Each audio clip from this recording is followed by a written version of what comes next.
வாசிக்கலாம். யோவேல் எழுதிய தீர்க்க தரிசன புஸ்தகம் 2ஆம் அதிகாரம் 21ஆம் வசனம் முதல் 27ஆம் வசனம் முடிய மீண்டும் அதே வேத பகுதியை நாம் எடுத்து வாசிப்போம். அதே வேத பகுதி நாம் எடுத்துக்கொள்ளுவோம். 2ஆம் அதிகாரம் 21 முதல் 27 முடிய. தேசமே பயப்படாதே, மகிழ்ந்து கலிகூறு, கர்த்தர் பெரிய காரியங்களை செய்வார். வெளியின் மிருகங்களே பயப்படாதேயுங்கள், வனாந்தரத்திலே மேய்ச்சல்கள் உண்டாகும், விருட்சங்கள் காய்களை காய்க்கும், அத்தி மரமும் திராட்சை செடியும் பலனை தரும். சீயோன் குமாரரே, உங்கள் தேவனாகிய கர்த்தருக்குள் மகிழ்ந்து கலிகூறுங்கள். அவர் தக்கப்படி உங்களுக்கு முன்மாரியை கொடுத்து உங்களுக்கு முன்மாரியையும் பின்மாரியையும் ஏற்கனவே வருஷிக்க பண்ணுவார். களங்கள் தானியத்தினால் நிரம்பும், ஆலைகளில் திராட்சரசமும் எண்ணெயும் வழிந்தோடும்.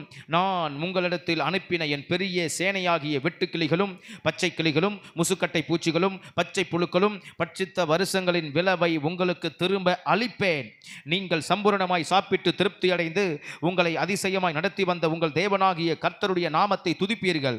என் ஜனங்கள் ஒருபோதும் வெட்கப்பட்டு போவதில்லை. நான் இஸ்ரவேலின் நடுவில் இருக்கிறவர் என்றும் நானே உங்கள் தேவனாகிய கர்த்தர் வேறொருவர் இல்லை என்றும் அறிந்து கொள்வீர்கள். என் ஜனங்கள் ஒருபோதும் வெட்கப்பட்டு போவதில்லை. அந்த வாக்குத்தத்த பகுதியை வாசிப்போம். என் ஜனங்கள் ஒருபோதும் வெட்கப்பட்டு போவதில்லை. என் ஜனங்கள் ஒருபோதும் வெட்கப்பட்டு போவதில்லை. நல்ல கரம் உயர்த்தி அல்லேலூயா, அல்லேலூயா. நீங்களும் நானும் வெட்கப்பட்டு போக மாட்டோம். ஆமென், அல்லேலூயா. எந்த இடத்துலையும் கர்த்தர் நம்மளை ஒரு நாளும் வெட்கப்பட விடமாட்டார். வெட்கப்பட்டு போக மாட்டோம். நாம் வெட்கப்பட்டுடுவோமோ என்று ஒருவேளை நாம் எண்ணுகிற நினைக்கிற நம்ம துவங்கின காரியத்தில், கால் எடுத்து வைத்த காரியத்தில், நினைத்த காரியத்தில், ஜெபித்து கொண்டு இன்னும் பதில் வராத காரியத்தில் நம்ம மனது ஒருவேளை அப்படி சிந்தித்து கொண்டு இருக்கலாம். உள் மனதில் அப்படி நினைத்து கொண்டு இருக்கலாம். ஒருவேளை நம்ம வெட்கப்பட்டுடுவோமோ, கைவிடப்பட்டுடுவோமோ, நடக்காமல் போயிடுவோமோ, தோல்வியா ஆயிடுமோ அப்படி என்று ஆண்டவர் இன்னைக்கு மறுபடியும் நம்மிடத்தில் திரும்ப சொல்லுகிறார், நீங்கள் வெட்கப்பட்டு போவது இல்லை. நல்ல ஒரு சத்தமாய் அல்லேலூயா சொல்லுவோமா? அல்லேலூயா. எதை குறித்து நம்ம பயப்பட வேண்டாம், எல்லாம் அவர் பார்த்துக் கொள்வார். ஆமென். அவர் பார்வைக்கு மறைவானது ஒன்றுமில்லை. அவர் ஸ்தோத்திரம். அவரால் கூடாது என்று ஒன்றுமில்லை, அவரால் ஆகாது என்று ஒன்றுமில்லை, அவரால் நடக்காதது என்று ஒன்றுமில்லை. அவரை நம்பி யாரும் வெட்கப்பட்டு போனதும் இல்லை, அவரை நம்பி யாரும் கைவிடப்பட்டு போனதும் இல்லை. ஆமென். நம்பினவங்களை ஆண்டவர் ஒரு நாளும் நட்டாற்றில் கைவிட்டதும் இல்லை. ஹல்லேலூயா. நம்பின எவரும் ஸ்தோத்திரம் ஒரு நாளும் அவர் சூழ்நிலை முன்பதாக நாம் இப்பொழுது வாசித்தபடி ஸ்தோத்திரம், பஞ்சத்தின் முன்பதாக, கொள்ளை நோய் முன்பதாக, எதிரிகள் முன்பதாக ஸ்தோத்திரம் அவர் ஒரு நாளும் வெட்கமடைய விட்டதே இல்லை. அதுதான் இந்த செய்தி. ஆமென். இவள் நம்ம வாசித்தது அதுதான். ஆகவே தேவன் அப்படியே நமக்கு நிறைவேற்றி முடிப்பார். அல்லேலூயா. கர்த்தருக்கு மகிமை உண்டாவதாக. இன்றைய வாரத்தில் நாம் தியானிக்கிற இந்த செய்தியானது ஸ்தோத்திரம் பெரிய ஆசீர்வாதம். அதுதான் இன்றைய நாளுடைய தலைப்பு. பெரிய ஆசீர்வாதம். கர்த்தர் ஒரு பெரிய ஆசீர்வாதத்தை நமக்கு கொடுக்க போகிறார். ஆமென். அல்லேலூயா, அல்லேலூயா. ஸ்தோத்திரம். 4 பெரிய காரியத்தை கர்த்தர் செய்கிறார். 4 பெரிய காரியம். என் ஜனங்கள் ஒருபோதும் வெட்கப்பட்டு போவதில்லை இல்லை அப்படின்னு வாக்குத்தத்தம் கொடுத்த ஆண்டவர் இந்த யூத ஜனங்களுக்கு ஸ்தோத்திரம் 4 பெரிய காரியத்தை செய்கிறார். 4 பெரிய காரியம். முதலாவது அதிகாரத்திலே முதல் காரியத்தை செய்கிறார். முதலாவது பெரிய காரியம் என்னவென்று சொன்னால், பெரிய ஆபத்தில் இருந்து விடுதலையை கர்த்தர் கொடுக்கிறார். பெரிய ஆபத்து, பெரிய பிரச்சனை, பெரிய உபத்திரவம், பெரிய வேதனை, பெரிய சங்கடம், பெரிய கஷ்டம், பெரிய நெருக்கம், இதுல இருந்து கர்த்தர் விடுதலையை கொடுக்கிறார். அல்லேலூயா. பாஸ்டர், இன்னைக்கு நான் எத்தனை கஷ்டத்தில் தெரியுமா இருக்கிறேன், எவ்வளவு பிரச்சனை தெரியுமா இருக்கிறேன். நீங்கள் ஈஸியாக சொல்லிட்டீங்க, சுலபமாக சொல்லிட்டீங்க. தோத்திரம், இதை சொன்னால் ஒன்றும் கண்டுக்க மாட்டீங்க, கொடுக்க மாட்டீங்க அப்படின்னு நீங்கள் சொல்லிட்டீங்க. நான் எவ்வளவு சிரமத்தில் தெரியுமா வந்து உட்கார்ந்துருக்கிறேன். தோத்திரம், இன்னைக்கு வரும்போதுவே எவ்வளோ கஷ்டத்தில் வந்திருக்கிறேன் அப்படின்னு நீங்கள் ஒரு வேளை சிந்தித்து கொண்டு இருக்கலாம், யோசித்து கொண்டு இருக்கலாம். ஸ்தோத்திரம். ஆண்டவர் இப்படி இருந்த இப்படிப்பட்ட சூழ்நிலையை விட இன்னும் கொடிய சூழ்நிலையில் இருந்த இஸ்ரவேல் ஜனங்க கிட்ட தான் ஆண்டவர் பேசுகிறாரு. என்னன்னு சொல்லி, உனக்கு பெரிய பெரிய ஆபத்து இருக்கிறது, உனக்கு பெரிய பிரச்சனை இருக்கிறது, உனக்கு பெரிய கஷ்டம் இருக்கிறது, உனக்கு பெரிய நெருக்கம் இருக்கிறது, உனக்கு பெரிய கொடிய வேதனை இருக்கிறது. இதை நான் அறியாமல் இல்லை, அறிந்திருக்கிறேன். உன் உபத்திரவம் எனக்கு தெரியும், ஸ்தோத்திரம், உன் வேதனை எனக்கு தெரியும். அதனால நான் உன்னை அந்த பெரிய ஆபத்தில் இருந்து விடுதலையை கொடுக்கிறேன் அப்படின்னு கர்த்தர் முதலாவது இந்த யூத ஜனங்களுக்கு அவங்க பிரச்சனையில இருந்து ஆண்டவர் விடுவிக்கிறார். இது அப்படியே தொடர்ச்சியா போகும், தொடர்ச்சியா போகும், தொடர்ச்சியா போகும். ஆமென். இது ஒரு கதை மாதிரி போகும், ஸ்தோத்திரம், ஒரு கதை மாதிரி அப்படி போகும். இந்த 4 பெரிய காரியம், இந்த 4 பெரிய ஆசீர்வாதமும் தொடர்ச்சியா போகும். அவங்களுக்கு ஆண்டவர் முதலாவது பெரிய ஒரு ஆசீர்வாதம் என்னத்தை கொடுக்கிறார்னு சொன்னா, அவங்க ஆபத்துல இருந்து கர்த்தர் அவங்களை விடுவிக்கிறார். ஆமென், ஸ்தோத்திரம். முதலாவது அதிகாரத்தை நம்ம திருப்பி கொண்டால், அப்படியே என்னோடு கூட சேர்ந்து அந்த வசனங்களை வேகமாய் வாசித்தால் நமக்கு அது அப்படியே ஸ்தோத்திரம் புரிய வரும். 1ஆம் அதிகாரத்தில் 17வது ஸ்தோத்திரம் வசனத்தை நாம் வாசிக்கிறோம். 1ஆம் அதிகாரம் 17வது வசனம், விதையானது மண் கட்டிகளின் கீழ் மங்கி போயிற்று, பயிர் தீர்ந்து போகிறதுனால் பண்டசாலைகள் பாழாகி களஞ்சியங்கள் இடிந்து போயின, இடிந்து போயின, இடிந்து போயின. ஸ்தோத்திரம். அவங்களுக்கு இருக்கிற ஆபத்து என்ன, பெரிய கஷ்டம் என்ன அப்படின்னாக்கா, விதையானது மண் கட்டிகளின் கீழ் மங்கி போயிற்று, பயிர் தீந்து போயிற்று, பண்டசாலைகள் பாழாய் போயிற்று, களஞ்சியங்கள் எல்லாம் இடிந்து போயிற்று. 4 காரியம் சொல்லப்பட்டிருக்குது. இது எல்லாம் அவங்களுடைய ஆசீர்வாதம். இந்த ஆசீர்வாதம் எல்லாமே அவங்களுக்கு நாசமாக போயிற்று. அதுதான் நம்ம நியூஸ் லெட்டரில் போட்டு இருக்கிறோம். ஸ்தோத்திரம். அந்த ஆசீர்வாதங்கள் எல்லாம் எப்படி போயிற்று? நாசமாக போயிற்று. ஒன்று கூட கூட நல்லா இல்லை, எதுவுமே அவங்களுக்கு இல்லை. எல்லாமே ஸ்தோத்திரம் அவங்கள விட்டு அழிந்து போயிற்று, எல்லாம் போயிற்று. பெரிய துன்பம், பெரிய கஷ்டம், பெரிய வேதனை. ஆண்டவர் இந்த பெரிய பேர் ஆபத்தில் இருந்து அவங்கள முதலாவது ஸ்தோத்திரம் விடுதலை ஆக்குகிறார். இதில் முதலாவது அந்த பிரச்சனையில இருந்து ஆண்டவர் அவங்களை விடுதலை ஆக்குகிறார். அவங்களுடைய வேதனை எப்படி தெரியுமா இருக்கிறது? ஸ்தோத்திரம்.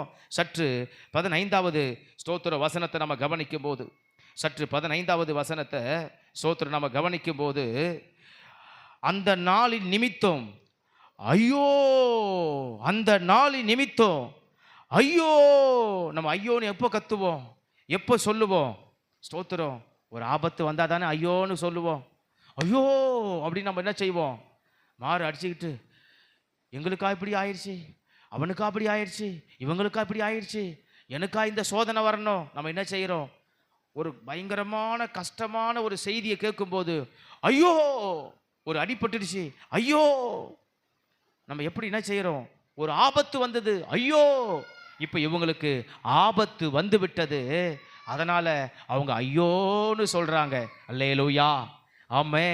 இன்னைக்கு ஐயோ என்று கூப்பிடக்கூடிய ஆபத்து நமக்கு ஒருவேளை இருந்தாலும், ஆண்டவர் இன்னைக்கு அந்த ஆபத்தில் இருந்து நான் உன்னை விடுதலை ஆக்குவேன், அந்த ஆபத்தில் இருந்து உன்னை விடுதலை ஆக்குவேன். இன்னைக்கு உங்களால் தாங்க முடியல, என் வாழ்க்கையில் ரொம்ப கஷ்டமாக இருக்குது, என் வாழ்க்கையில் ரொம்ப போராட்டமாக இருக்குது, என் குடும்பத்தில் ரொம்ப நிம்மதி இல்லை, என் சோத்திரம், என் சூழ்நிலை ஒன்றுமே சரியில்லை, எனக்கு ரொம்ப மிகுந்த போராட்டம், என்னால் தாங்க முடியாத மிஞ்சின கஷ்டத்தை நான் அனுபவிக்கிறேன், கண்ணீரை, மன உளைச்சலை, வேதனையை, நான் பாடுகளை நான் சகித்து வரேன், என்னால் முடியல அப்படின்னு ஒருவேளை நீங்கள நானும் இப்போ நினைத்திருந்தா, அந்த ஸ்தோத்திரம் ஆபத்தில் இருந்து, சூழ்நிலையில் இருந்து, பிரச்சனையில் இருந்து, பெருமூச்சில் இருந்து ஐயோ அப்படின்னு தாங்க முடியலையேன்ற ஸ்தோத்திரம் மனவேதனையில் இருந்து இன்னைக்கு ஆண்டவர் நமக்கு ஒரு விடுதலையை கொடுக்கிறாராம். அல்லேலூயா. இதுதான் கர்த்தர் கொடுக்கிற பெரிய ஆசீர்வாதம். ஆமென், அல்லேலூயா, ஸ்தோத்திரம். அதனை தொடர்ந்து நாம் வாசிக்கிறோம், 20வது வசனத்தில், வெளியின் மிருகங்களும் உம்மை நோக்கி கதறுகிறது, நதிகள் தண்ணீரெல்லாம் வற்றி போயிற்று, அக்கினி வனாந்தரத்தின் மேய்ச்சல்களை பட்சித்து போட்டது, பட்சித்து போட்டது, பட்சித்து போட்டது, பட்சித்து போட்டது. ஸ்தோத்திரம். வெளியின் மிருகங்கள் எல்லாம் கதறுகிறது, கதறுகிறது. ஸ்தோத்திரம், கதறுகிறது. இப்படிப்பட்ட வேதனை, இப்படிப்பட்ட நெருக்கம். ஸ்தோத்திரம். ஒரு மிருகத்துக்கே கதறுது, மிருகமே அப்படியே ஸ்தோத்திரம் வேதனைப்படுது அப்படின்னாக்கா மனுஷனுக்கு எந்த அளவுக்கு இருந்திருக்கும்? ஒரு மிருகத்துக்கே அதுக்கு ஸ்தோத்திரம் அடுத்த வேளை சாப்பாட்டை பற்றி அது என்ன செய்ய போகிறதில்ல, அது கவலைப்பட போகிறதில்ல. இப்போ நம்ம வீட்டில் இருக்கிற ஒரு ஆடோ ஒரு மாடோ ஒரு கோழியோ ஏதாகில வந்து நம்ம வளர்க்குற ஒரு நாயோ பூனையோ ஒரு பிராணியோ இப்போ ஆஹா பரவாயில்ல, இன்னைக்கு வந்து ஞாயிற்றுக்கிழமை, இன்னைக்கு வந்து எங்களை வளர்க்குற எங்கள் ஓனர் வீட்டு ஐயா ஓனர் வீட்டு அம்மா எனக்கு மத்தியானம் நல்லா பிரியாணி சோறு செஞ்சு வைப்பாங்கன்னு அது எதிர்பார்த்து நான் இருக்க போகுது கிடையாது. எதை கொடுத்தாலும் சாப்பிட போகுது, இல்லை ஒன்றும் கொடுக்காவிட்டாலும் பட்டினியாக இருக்க போகுது. இன்றைக்கி நம்ம மேய்க்க வேண்டிய மாட்டை மேய்க்காமல் விட்டாலும் நம்மளை பார்த்து அது என்ன கேட்கவா போகுது? என்கிட்ட நல்லா பால் கறந்து குடிக்கிற, இன்றைக்கி ஃபுல்லாக என்னை மேய்க்காமல் கட்டி வச்சிருக்கிறிய அப்படி நம்மக்கிட்ட கேட்கவா போகுது? கிடையாது. தோத்துறோம். அது பசியை அதுவே போட்டுக்கணும், என்ன பண்ண போகுது? தாங்கிக்கின்னு அமைதியாக இருக்க போகுது. 10 மணிக்கு நம்ம வெளியில் ஓட்டி மேய்க்க வேண்டிய ஆட்டை நாம் 2 மணிக்கு ஓட்டி போனாலும் அது என்ன இப்போ வந்து கேட்கவா போகுது? ஓட்டி போகிறவரை பார்த்து, ஏன்பா உனக்கு 10 மணிக்கு ஓட்டணும்னு தெரியாதா? 2 மணிக்கு வரைய உனக்கு கொஞ்சம் கூட மனசாட்சி இல்லையா? அது நான் கேட்கவா போகுது? இல்லை. இந்த நேரத்துக்காலும் ஓட்டி போகிறானே அப்படி என்ன செய்ய போகுது? போய் மேய போகுது. அப்படி இல்லையா, நல்ல புல்லுள்ள இடத்துல ஓட்டி மோயும் சில நேரத்தில் மேய்க்கலாம். இல்லை ஒன்றுமே இல்லாத ஒரு வெட்டாந்தரையில் விட்டு ஸ்தோத்திரம் அதுலேயும் மேய்க்கலாம்.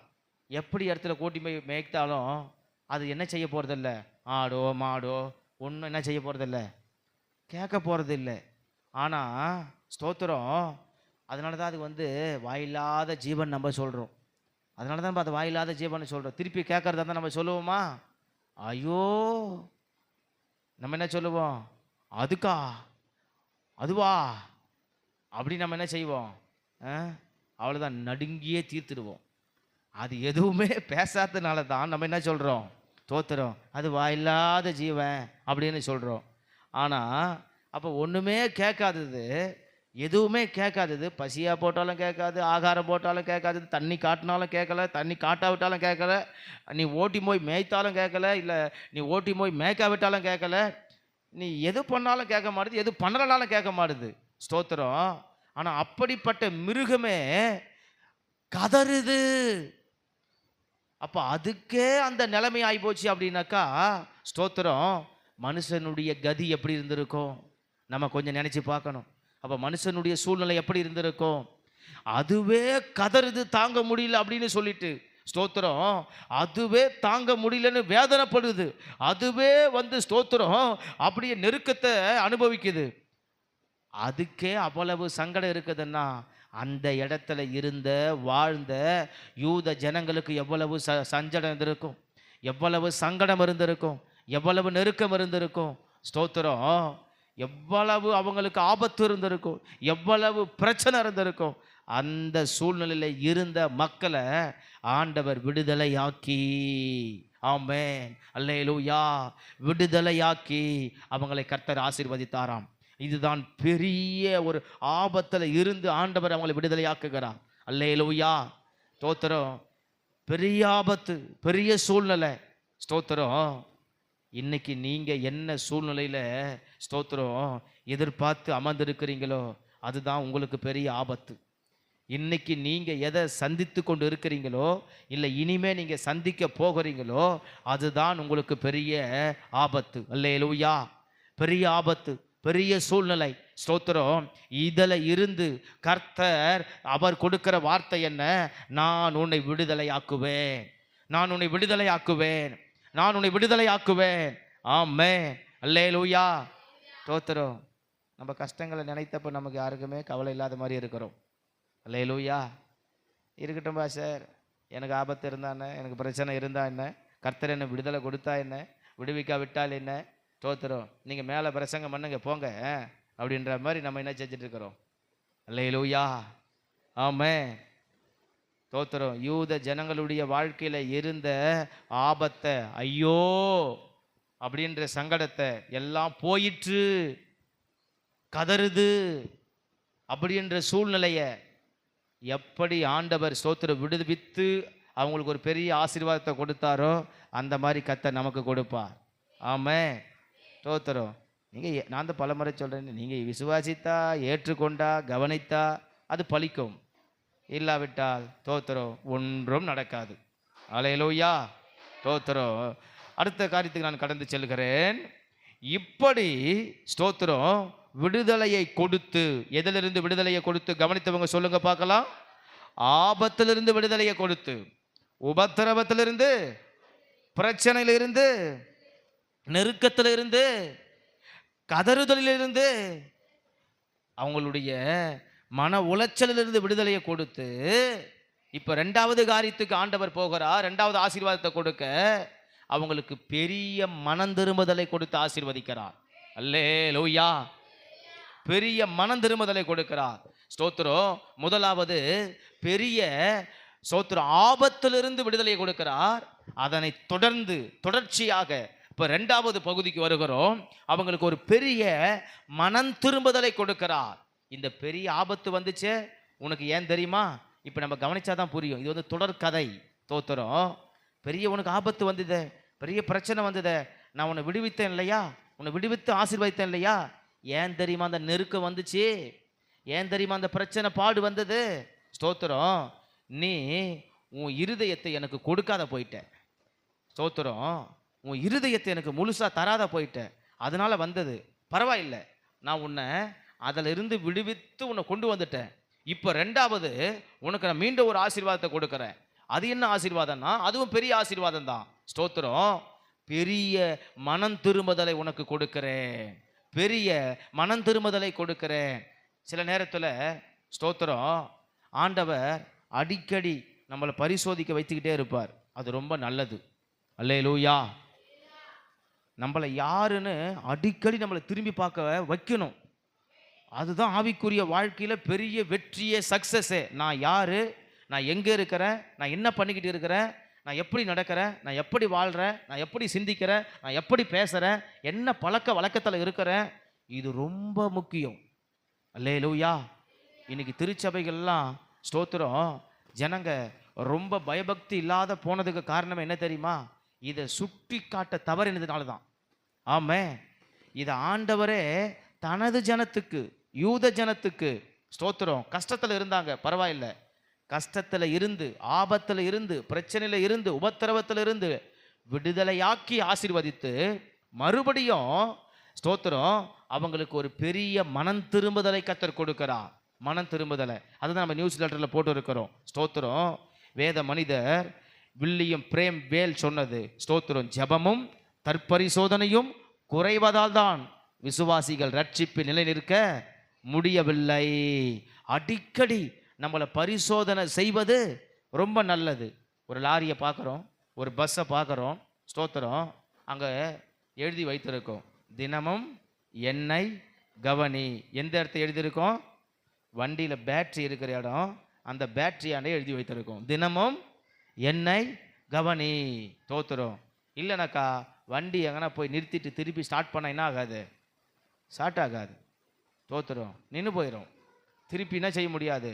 நடுவழியில் நின்றுட்டா ஆள் இருக்க மாட்டாங்க, தள்ளுறதுக்கு ஒரு 4 பேர் கூட இருக்க மாட்டாங்க, தள்ளியும் ஸ்டார்ட் பண்ண முடியாது.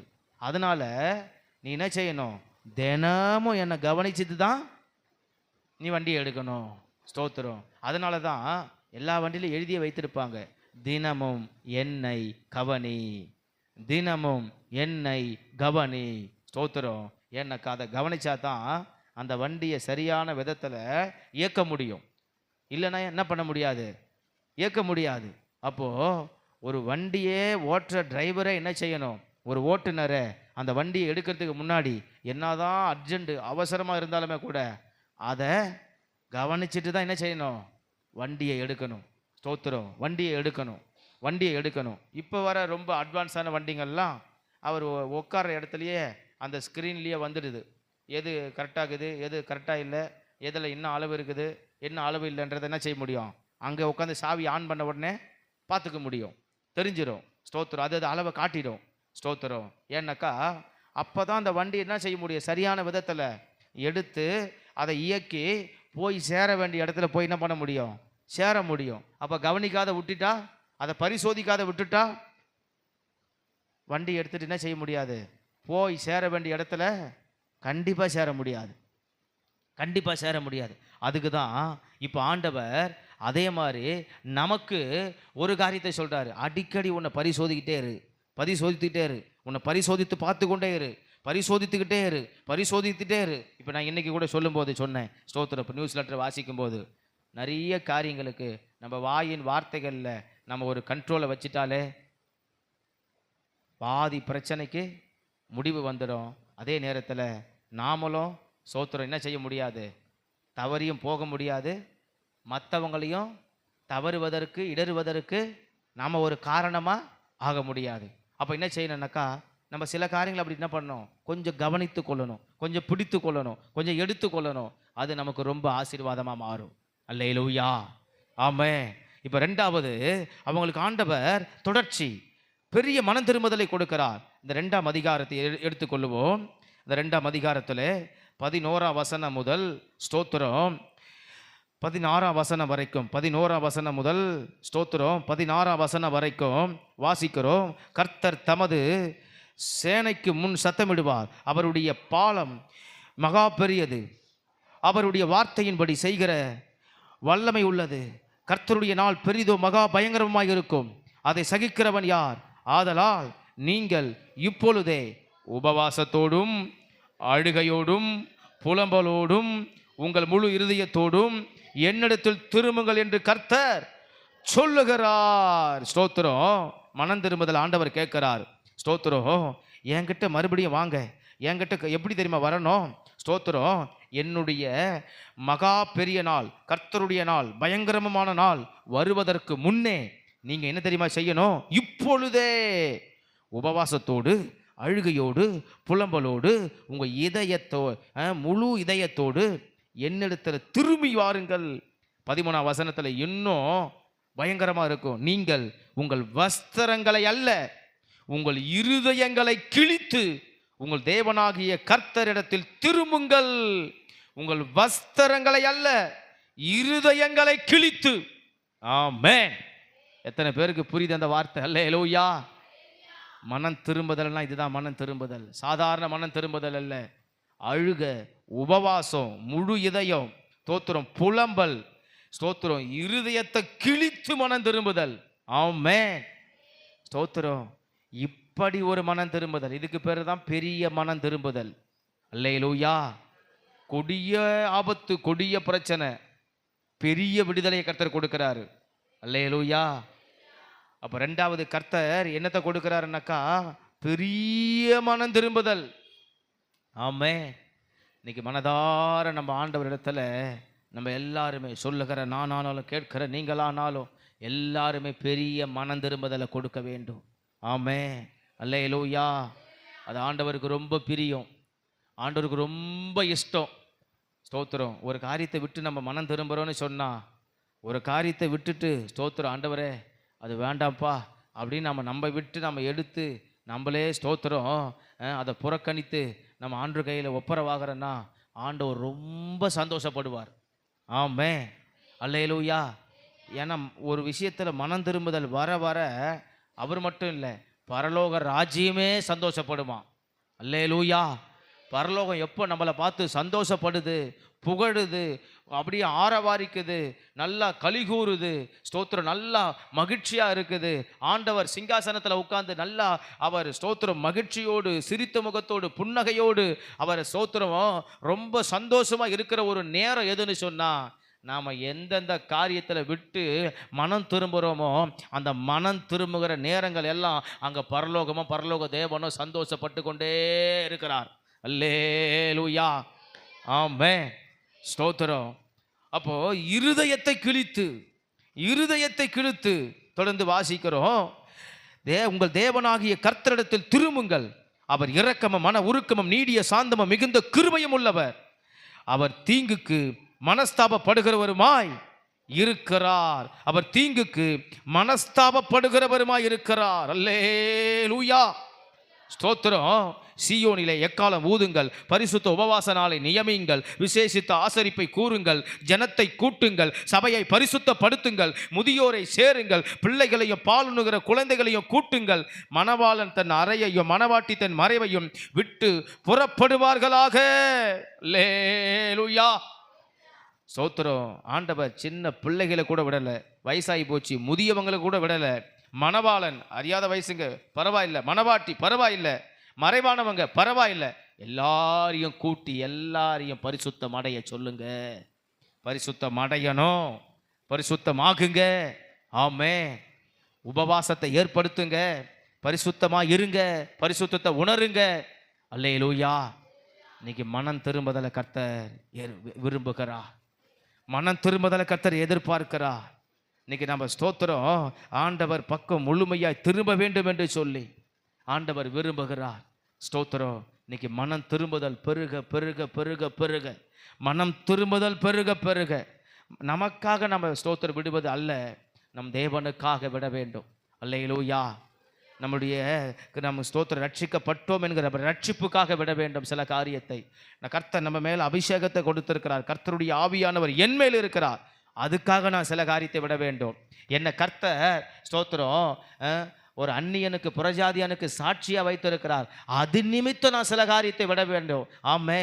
அல்லேலூயா. நான் சில காரியத்தை நான் விடலைன்னு சொன்னா ஸ்தோத்திரம், நான் விட வேண்டிய பல காரியத்தை நான் விடலை வெறுக்கலை அப்படின்னு சொன்னா இன்னொரு மனிதன் என் தேவனுடைய நாமத்தை தூஷிப்பான். அதுக்காக இவன் பேசாது இருப்பதற்காக, என் நிமித்தம் என் ஆண்டவர் நாமம் தூஷிக்கப்படாது இருப்பதற்காக நான் சில காரியத்தை விட்டே ஆக வேண்டும். இதுதான் மனம் திரும்புதல். ஆமே. நான் விடலைனாக்கா நீயே திருந்தலை, நீ மட்டும் என்ன பைபிள் தூக்கி நான் தானே பேசுகிற, நீ மட்டும் சர்ச்சுக்கு போய் நான் யோக்கியமா, நீ மட்டும் ஒழுங்கா அப்படின்னு கேட்குறானே, இதுக்காகவே நான் என்ன செய்யணும்? விட்டுடணும். எனக்காக இல்லை. ஆனால் என் தேவன் நாமம் தூஷிக்கப்படாத படிக்கு நான் என்ன செய்யணும்? சில காரியத்தை நான் விட வேண்டும். பெரிய மனம் திரும்புதலை ஆண்டவர் எதிர்பார்க்கிறார். கர்த்தர் பெரிய மனம் திரும்புதலை கொடுக்கிறார் இந்த யூத ஜனங்களுக்கு. பெரிய மனம் திரும்புதல். உங்கள் இருதயத்தை கிழியுங்கள், அழுகையோடு உபவாசத்தோடு புலம்பலோடு முழு இருதயத்தோடு. லேலூயா. ஜனங்களை கூட்டுங்க, பிள்ளைகளை கூட்டுங்க, மலமான கூட்டுங்க, மனவாட்டியை கூட்டுங்க, வெளியில் இருக்கிறவங்கெல்லாம் கூட்டுங்க, சபையை பரிசுத்தப்படுத்துங்கள். ஆமே. பெரிய மனம் திரும்புதலை கர்த்தர் கொடுக்கிறார், பெரிய ஆபத்திலிருந்து விடுதலையை கொடுக்கிறார். அதனை தொடர்ந்து பெரிய மனம் திரும்புதலை கர்த்தர் யூத ஜனங்களுக்கு கர்த்தர் கொடுக்கிறார். இன்னைக்கு சோத்திர தேவ சபையாராகிய நமக்கு ஆண்டவர் அந்த மனம் திரும்புதலை தருவாராக. அல்லேலூயா. ஸ்தோத்திரம். எல்லாரும் நம்ம கவனிக்கணும். சில காரியங்கள் நம்ம சொல்லும்போது சபையில் கர்த்தர் யாரை வச்சிருக்கிறார்? சபையை நடத்த போதகமார்களை வைத்திருக்கிறார். ஸ்தோத்திரம்.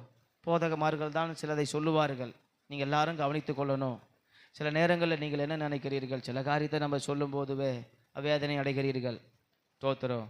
நேரத்தை பற்றி சொன்னால் கஷ்டப்பட்டு போகிறீங்க, காணிக்கை பற்றி சொன்னால் சங்கடப்பட்டு போயிடுறீங்க. உங்கள் தனிப்பட்ட சாட்சியாக இருங்க, சாட்சி வாழ்க்கையை குறித்து பேசினா சங்கடப்பட்டு போகிறீங்க. ஒரு வேலையை ஒரு ஊழியத்தை பொறுப்பை கொடுத்து நீங்கள் இதை இப்படி செய்யுங்க, இப்படி செய்யாதீங்க, அது நல்லது இது நல்லதில்லை அப்படின்னு சொன்னால் அதுக்கு வருத்தப்பட்டு போகிறீங்க. சபைக்கு ஏன் வரலன்னு சொன்னால் நீங்கள் ஒரு காரணங்களை சொல்கிறீங்க, அந்த காரணங்கள்லாம் ஆண்டவர்கிட்ட சொல்லக்கூடாது அப்படின்னு நம்ம சொன்னால் நீங்கள் எங்கள் மேலே என்ன செய்கிறீங்க? வருத்தப்பட்டு போகிறீங்க. சில வசனம் இப்படி தான் இருக்குது, சத்தியம் இப்படி தான் இருக்குது, ஆனால் நாம் என்ன செய்கிறோம்? இதில் மீறி நாம் செய்கிறோம், அது வேண்டாம் அப்படின்னு சொன்னால் அதுக்கு ஆமாம் அவங்க அப்படி தான் சொல்லுவாங்க, இப்போ இந்த பாஸ்டங்களுக்கு என்ன வேலை அப்படின்னு என்ன செய்கிறீங்க? எங்கள் மேலே வருத்தம் அடைகிறீங்க. ஸ்தோத்திரம். நம்ம மனம் திரும்புதல் சில நேரங்களில் விரும்பாமல் போயிடுறோம். ஏன் நம்ம ஸ்தோத்திரம் அடுத்த ஆளை பற்றி பேசாதீங்கன்னா, ஸ்தோத்திரம் யாரை சொன்னார், இவங்கள சொன்னார், அவங்கள சொன்னாரா, என்ன சொல்கிறாரா அப்படின்னு நினைக்கிறீங்க. இல்லை, பொதுவாகவே யாரும் யாரை பற்றி பேசக்கூடாது. அல்லேலூயா. ஸ்தோத்திரம். அது நமக்கு தேவையில்லாத ஒன்று. ஸ்தோத்திரம். என்னைக்காகலும் யாராகலும் நான் யாருன்னா கூப்பிட்டு, இல்லை நான் யாருக்கிட்டனா வந்து, என்னைக்குன்னா ஒரு ஆளை பற்றி நான் யாருக்கிட்டனா பேசியிருக்கேன்னா, நானா யாருன்னா கூப்பிட்டு பேசியிருக்கிறேன்னா, இல்லை நானா யாருக்கிட்டனா வந்து பேசியிருக்கிறேன்னா, இல்லை யார் வீட்டுக்குன்னா தேடி வந்திருக்கிறேன்னா. அல்லேலூயா. ஆமே. சில காரியங்கள் என்ன செய்யணும்னாக்கா பவுல் சொல்லுகிறபடி அவர் ஸ்தோத்திரம் போகிற எல்லா இடத்துலையும் சொல்கிறாரு. கொரிந்து சபைக்கும் சொல்கிறாரு, எபேசு சபைக்கும் சொல்கிறாரு, கலத்தியா சபைக்கும் சொல்கிறாரு, கொலேசே சபைக்கும் சொல்கிறாரு, ஸ்தோத்திரம் பிலிப்பி சபைக்கும் சொல்கிறாரு, தெசலோனிக்கே சபைக்கும் சொல்கிறாரு. சில காரியங்கள் வரும்போது, சில ரோல் மாடல் வரும்போது, என்னை பின்பற்றுங்கள், அல்லேலூயா, என்னை பின்பற்றுங்கள், ஆமென், ஸ்தோத்திரம். அந்த மாதிரி சில காரியங்களுக்கு நீங்கள் உங்கள் ஊழியக்காரனை பின்பற்ற வேண்டிய சில காரியங்கள் இருக்கிறது, அதை நீங்கள் பின்பற்ற வேண்டும். என்னைக்குன்னா அவர் தேவையில்லாத நம்மக்கிட்ட எதனா கேட்டிருக்காரா, எதனா வந்து பேசியிருக்கிறாரா, நம்ம புரிஞ்சு கொள்ளணும். ஆமே, ஸ்தோத்திரம். அந்த சம்பந்தப்பட்ட ஒரு சம்பவமோ ஒரு ஊழியமோ ஒரு காரியமோ இல்லாமல் நம்மக்கிட்ட எதனா ஒரு காரியத்தை சொல்லியிருக்கிறாரா, இந்த பலிபிடத்தை தவிர்த்து, இந்த அறிவிப்பு நேரத்தை தவிர்த்து, அல்லேலூயா, ஒரு தேவையில்லாத ஒரு நேரத்தில் நம்ம வீட்டுக்கு நம்ம வாசிப்படியாக மிதிச்சிருக்கிறாரா, நமக்கு ஒரு ஃபோன் இருக்குது, ஒரு ஃபோன் எடுத்து பண்ணியிருக்கிறாரா, ஸ்தோத்திரம். இல்லை நம்ம எதனா அனாவசியமாக சும்மா கூட சபைக்கு வான்னு கூப்பிட்டு இருப்பாரா, அல்லேலூயா. சில ரோல் மாடலை நீங்கள் கற்றுக்கொள்ளணும். ஆமே, ஸ்தோத்திரம். பவுல் சொல்லுகிறபடி அவர் எப்படி சொல்லுகிறாரோ, அவருடைய சபைகளுக்கு, அவருடைய விசுவாசிகளுக்கு, உடன் ஊழியக்காரர்களுக்கு, மூப்பர்களுக்கு, அத்தனை பேருக்கும் என்னை பின்பற்றுங்கள் என்று அந்த மாதிரி சொல்ல காரியத்தை நீங்கள் என்ன செய்யணும், பின்பற்ற வேண்டும். ஆமே, ஸ்தோத்திரம், பின்பற்ற வேண்டும். சில காரியங்கள் நாம் கற்றுக்கொள்ள வேண்டும். இது ஒன்று.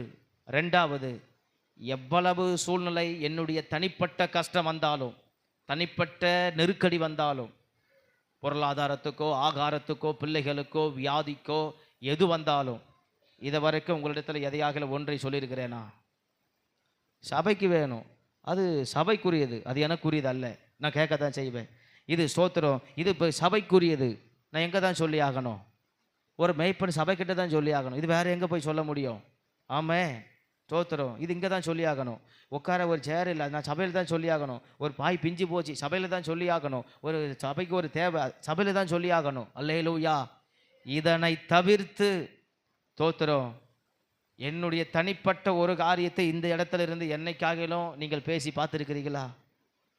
ரெண்டாவது ரோல் மாடல் நீங்கள் தெரிந்து கொள்ள வேண்டும், பின்பற்றி கொள்ள வேண்டும். அப்படின்னா நீங்கள் என்கிட்ட சொல்லாதீங்க, நான் அதை சொல்ல வரல. ஸ்தோத்திரம், நான் சொல்லி வருகிற காரியத்தை நீங்கள் புரிந்து கொள்வதற்காக சொல்லுகிறேன். ஸ்தோத்திரம். அப்போ நீங்கள் யாரும் என்கிட்ட வந்து சொல்லாதீங்க அப்படின்றது அர்த்தத்தில் சொல்லலை.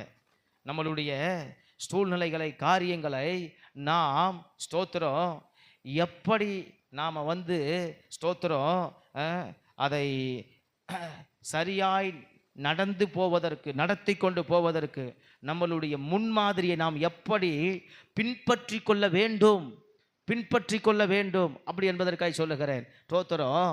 அப்போ என்னுடைய தனிப்பட்ட சூழ்நிலைகளை, கஷ்டங்களை யாரிடத்திலையும் இது வரைக்கும் நான் என்ன செய்ததில்லை. ஒரு நாளும் இந்த பலிபீடத்தை, இந்த புல்பீட்டை, இந்த மைக்கை அதுக்கு பயன்படுத்தினது இல்லை. ஆமே, அல்லேலூயா, ஸ்தோத்திரம், பயன்படுத்தினதில்லை. ஸ்தோத்திரம். ஏனென்று சொன்னால் நம்மளுடைய சில காரியங்களை நாம் எப்படி கையாள வேண்டும் என்பதற்கு நாம் ரெண்டாவது அந்த முன்மாதிரி நம்ம பயன்படுத்தி கொள்ள வேண்டும், பயன்படுத்தி கொள்ள வேண்டும். அல்லேலூயா, ஸ்தோத்திரம். அதெல்லாம் நமக்கு ரொம்ப மிக முக்கிய அவசியமான காரியங்கள், அவசியமான காரியங்கள், அவசியமான காரியங்கள். ஸ்தோத்திரம். மூன்றாவது இன்னொரு முன்மாதிரியை சொல்லுகிறேன். நீங்கள் எல்லாம் சில நேரத்தில் ஸ்தோத்திரம் எல்லாரும் இல்லை, எல்லாரும் இல்லை. இந்த மூணாவது விஷயம் சொல்லும்போது ஒரு 2-3 பேர் ஸ்தோத்திரம் என்னுடைய வயசை வைத்து நீங்கள் பேசுவது உண்டு, என் மனைவி வயசை வைத்து பேசுவது உண்டு. அதை நான் பேச விரும்பவே இல்லை. ஸ்தோத்திரம். அதை நீங்கள் வந்து ஞானம் இல்லாத பேசுகிறீங்க, அதை நான் எடுத்து பேசுகிறேன். நானும் ஞானம் இல்லாத ஆளாக இருக்கக்கூடாது. நாங்கள் இந்த வயசில் இருந்தாலும் நீங்கள் வயசில் மூத்தவங்க, நீங்கள் பேசின நீங்களே உங்ககிட்ட என்னைக்குன்னா வந்து நாங்கள் வயசு குறைந்தவங்க போல், விளையாட்டு பிள்ளைங்க போல் உங்களுக்கு புத்தி கெட்டு நாங்கள் நடந்தது உண்டா உங்கள் பார்வைக்கு எதிரே? நீங்கள் ஞானம் இல்லாத எங்கள் வயசை நீங்கள் கோட்பாடு பண்ணி பேசுகிறீங்க. நாங்கள் அந்த வயசில் இருந்துக்கிட்டு உங்கள் முன்னாடி எங்கன்னா வந்து புத்தி கெட்டு நாங்கள் நடந்தது உண்டா?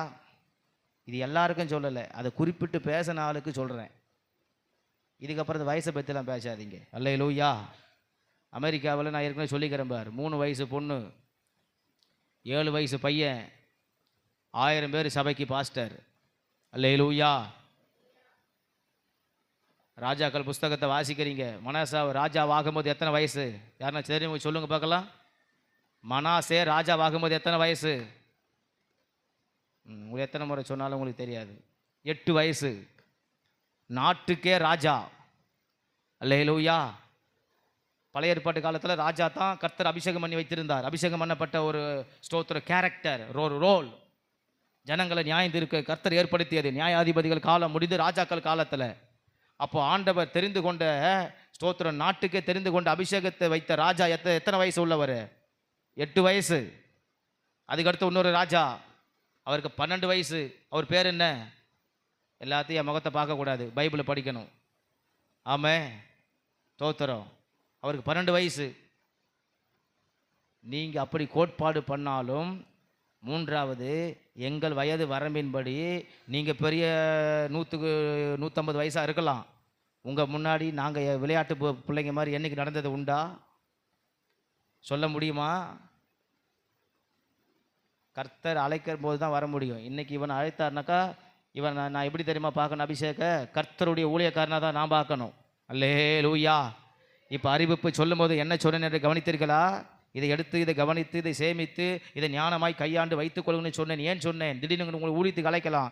நாளைக்கு உங்களை ஊழியத்துக்கு அழைத்தால் தோத்திரம், நானே உன்னை ஊழியத்துக்கு உருவாக்கி பயிற்றுவித்து உன்னை பைபிள் காலேஜ் அனுப்பி படிக்க வைத்தாலும், நாளைக்கு தோத்திரம் ஜெனிட்டா ஊழியத்துக்கு வந்தாலும் ஜெனிட்டாவை பார்த்து நான் பாஸ்டர்னு தான் சொல்லணுமே தவிர ஜெனிட்டான்னு கூப்பிட முடியாது. இதான் ஞானம். அபிஷேக் நாளைக்கு ஊழியத்துக்கு வந்துட்டா இவன் டவுசர் போட்டுன்னு திரிஞ்சு கிடந்தானே அப்படின்னு நான் பார்க்க முடியாது. நாளைக்கு உங்கள் முன்னாடி கூப்பிடும்போது பாஸ்டர் அபிஷேகன் தான் சொல்லி கூப்பிட முடியும். ஞானம் இல்லாத பேசாதீங்க. பேச நாளுக்கு சொல்கிறேன். இங்கே தான் இருக்கிறீங்க. உங்களுக்கு புத்தி இல்லாத நீங்கள் பேசுகிறீங்க சில விஷயத்தை. தோத்திரம். எங்கே வயசை கோட்பாடு பண்ண? பாஸ்டருடைய வயசை தான் கோட்பாடு பண்ணுவாங்களா? அல்லேலூயா. ஆமே, தோத்திரம். அந்த வயசில் ஆண்டவர் அழைச்சார் ஊழியத்துக்கு, அவன் வந்திருக்கிறா. தோத்திரம். ஆமே. அப்போ மூன்றாவது, எங்களை நீங்கள் பின்பற்ற வேண்டிய ரோல் மாடல். தோத்திரம். இந்த இடத்துல இருந்து தோத்திரம் அவங்க நம்மளை நடத்துவதற்கு அவ்வளவு அவங்களுடைய ஸ்தோத்திரம் வயசுக்கேற்ற விளையாட்டுத்தனத்தை காட்டி கொண்டு இருக்கிறார்கள். புரிந்து கொள்ள வேண்டும். ஆமே, தோத்திரம். இந்த 3 முன்மாதிரி நீங்கள் திருச்சபையர் ஏங்கட்டியே பின்பற்ற வேண்டியது இருக்கிறது. பவுல் சொல்லுகிறபடி. அல்லேலூயா, அல்லேலூயா. தோத்திரம். கர்த்தர் அந்த கிருபையை தருவாராக. தோத்திரம். கர்த்தர் அந்த கிருபையை தருவார். இந்த 3 இடத்துல நான் ரொம்ப தோத்திரம் எனக்கு நானே ஒரு கண்ட்ரோலில் தான் இருப்பேன். தோத்திரம். தேவையில்லாத எந்த பக்கமும் திரும்ப மாட்டேன். விசுவாசி பக்கமும் திரும்ப மாட்டேன், சொந்த பந்தத்து பக்கம் திரும்ப மாட்டேன், குடும்பத்தின் பக்கமும் திரும்ப மாட்டேன். சொன்னால் ஒழிய, கூப்பிட்டால் ஒழிய. தோத்திரம். அழைப்பு கொடுத்தால் போவேன், சொன்னால் செய்வேன். இவ்வளோதான். இது எந்த பக்கமாக இருந்தாலும் நானாக ஒரு பக்கத்தில் இறங்கவே மாட்டேன். தோத்திரம். இது முன்மாதிரி. அப்போ நமக்குள்ளே ஸ்தோத்திரம் நிறைய முன்மாதிரிகள் இருக்கணும். நம்ம கஷ்டம் நம்மளோட தான். இதை பிறரோடு ஸ்தோத்திரம். நீங்கள் என்கிட்ட ஜெபிக்க சொல்லலாம், நான் சொல்ல வேண்டாம்னு சொல்ல வரல, தவறாக புரிந்து கொள்ளக்கூடாது. ஆனால் நம்மளுடைய முன்மாதிரி, ரோல் மாடல், நம்ம விஷயங்களை தோத்திரம் காரியங்கள் நம்ம என்ன செய்யக்கூடாது. தோத்திரம். நாம் நல்லதுக்கு சொல்லுவோம், அவர் என்ன செய்வார்? அதை ஓஹோ அப்படியாம்பா அப்படின்னு கைத்தட்டி சிரிக்கிற அளவுக்கு மாற்றிடுவார். தோத்திரம். முன்மாதிரி நம்ம எப்பவுமே காற்றுக்கொள்ள வேண்டும். மூன்றாவது, நம்மளுடைய அனுபவம், படிப்பு, நம்மளுடைய திறமை, தாளந்து, வயசு, வரம்பு, இதை விட நம்ம ஞானமாய் நடந்து கொள்ள கர்த்தர் நமக்கு கிருபையை தரணும். இந்த 3 வித முன்மாதிரியை நான் எப்போதும் எங்கேயும் விடமாட்டேன். இதை ரகசியமாக தான் வைத்துக் கொள்வேன். இதை ஏன் சொல்லுகிறேன் என்று சொன்னால், ஸ்தோத்திரம், இந்த இடத்துல ஸ்தோத்திரம் அவர் எப்படி இங்கே சொல்லுகிறார் அப்படின்னாக்கா, ஸ்தோத்திரம் நீங்கள் கவனிக்க வேண்டியது அவர் ஸ்தோத்திரம் 13ஆம் வசனத்தில் சொல்லுகிறபடி, உங்கள் வஸ்திரங்களை அல்ல இருதயங்களை கிழித்து ஸ்தோத்திரம். அப்போ நம்ம பல நேரங்களில் நம்ம சொல்லும்போது நீங்கள் அதை எப்படி ஏற்றுக்கொள்ளுகிறீர்கள்? மனம் திரும்ப வேண்டிய காரியம் வரும்போது பரவாயில்ல, பாஸ்டர்கிட்ட சொல்லிக்கலாம், பரவாயில்ல, பாஸ்டர்கிட்ட பேசிக்கலாம். நாம் எந்த இடத்துக்கு மனம் திரும்ப வேண்டியது இருக்குது? ஆண்டவருக்கு முன்பதாய் மனம் திரும்ப வேண்டி இருக்கிறது. அப்படின்னா அவர்கிட்ட சொன்னால் கேட்டுக்க மாட்டாரா? நான் அவர் ரொம்ப ஓவராக பண்ணுவாரா? நான் அவர் ஓவராக பேசுவாரா? ஆ யாருக்கிட்ட நம்ம என்ன எப்படி பேசுகிறோம்? பாஸ்டர்கிட்ட அப்படி எதிர்பார்க்குறோம்.